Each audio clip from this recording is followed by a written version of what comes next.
અમદાવાદમાં ક્રાઇમ બ્રાન્ચની ટીમ દ્વારા ડ્રગ્સ વિરુદ્ધ અભિયાન દરમિયાન હુમલાની ગંભીર ઘટના સામે આવી છે।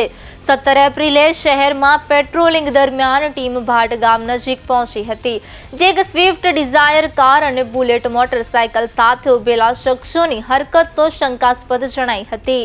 પોલીસે ઓળખ આપી પૂછપરછ શરૂ કરતા જ આરોપીઓએ ભાગવાનો પ્રયાસ કર્યો।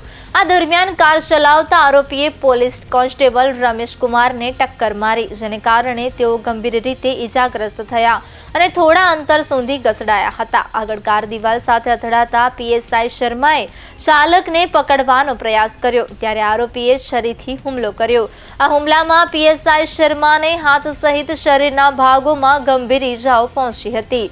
તેમને પોલીસે તાત્કાલિક કાર્યવાહી કરીને 3 આરોપીઓને ઝડપી પાડ્યા હતા, જ્યારે એક આરોપી ફરાર થયો હતો। પ્રાથમિક તપાસમાં આરોપીઓની ઓળખ કાળુ ડોક્ટર નીરજ ચૌધરી અને નિકુલ ઠાકોર તરીકે થઈ છે। તપાસમાં સામે આવ્યું છે કે નીરજ અને નિકુલ એમડી ડ્રગ્સની ડિલિવરી લેવા માટે આવ્યા હતા, જેની કિંમત અંદાજે 5.92 લાખ હોવાનું કહેવાય છે। પોલીસે આરોપીઓને કાબૂમાં લીધા છે અને સમગ્ર મામલે વધુ તપાસ હાથ ધરી છે।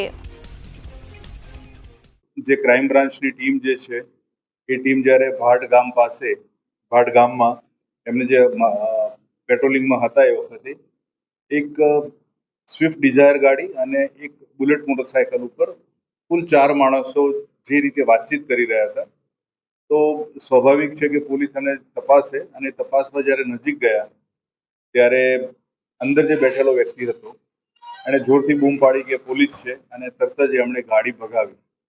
આ જે ગાડી ઉભેલી ગાડી જ્યારે ભગાવી એમણે, ત્યારે જે ત્યાં આ પેટ્રોલિંગમાં હતા ક્રાઇમ બ્રાન્ચના પીએસઆઈ શર્મા તથા એમની સાથેના પોલીસ કોન્સ્ટેબલ રમેશ, આ બંને જણાએ ગાડી રોકવાનો પ્રયત્ન કર્યો। એમાં જે રમેશ છે ગાડીના આગળના ભાગે હતો, એટલે એ ગાડીના ધક્કાથી ઉછળાઈને પડ્યો। ગાડી પકડી રાખી એટલે થોડો ઘસડાયો છે અને માથે પણ ઈજા થયેલી છે। આ વખતે જે પીએસઆઈ શર્મા છે એમણે હિંમત રાખી અને કારનો દરવાજો ખોલી જે વાહન ચાલક હતો એને પકડી લીધો। એ પકડીને જ્યારે એને બહાર કાઢતા હતા, અચાનક જ એણે ગાડીમાં રાખેલો એનો જે ખુરકી આકારનો જે છરો હતો એ લઈને એણે પીએસઆઈ શ્રી શર્મા ઉપર હુમલો કર્યો। એમણે સ્વ બચાવમાં હાથ આગળ કર્યા તો એમના હાથમાં ગંભીર ઈજાઓ થયેલી છે, સાથળના ભાગે પણ ઈજા થયેલી છે। એ જ રીતે રમેશને પણ હાથના ભાગે અને માથાના ભાગે ઈજાઓ થયેલી છે। આ જે ટીમ હતી કુલ 5 લોકોની હતી, એક પીએસઆઈ અને 4 માણસો હતા। ખાનગી વાહન અને મોટરસાયકલ ઉપર આ પેટ્રોલિંગ ચાલી રહ્યું હતું। આ વખતે જે બુલેટ મોટરસાયકલ પરના જે 2 માણસો હતા એમને બાકીના માણસોએ પકડી લીધેલા, પણ ડ્રાઈવરની સીટમાં બાજુમાં બેઠેલો જે માણસ હતો એ ભાગ્યો, એટલે આ ટીમ પૈકીના એક પોલીસ જે કોન્સ્ટેબલ છે એની પાછળ દોડી ગયેલા। આ ઝપાઝપીને જે પ્રકારનો જીમલેણ હુમલો હતો, પણ પોલીસ ટીમે ખૂબ જ હિંમત રાખી અને સમય સૂચકતા વાપરી અને આ બંને જણને કબજે કરે જરૂરી બળ વાપરી એમના હાથમાંથી આ ઘાતક હથિયાર પણ છોડાવ્યું અને એને પકડ્યા પછીની જે પૂછપરછ થઈ એમાં જે આ વાહન ચાલક હતો અને જેણે હુમલો કર્યો પોલીસ ટીમ પર, એનું નામ છે કાળુભાઈ રાજુભાઈ ડફેર, જે મૂળ રાજપુર, તાલુકો કડી, જિલ્લો મહેસાણાનો છે।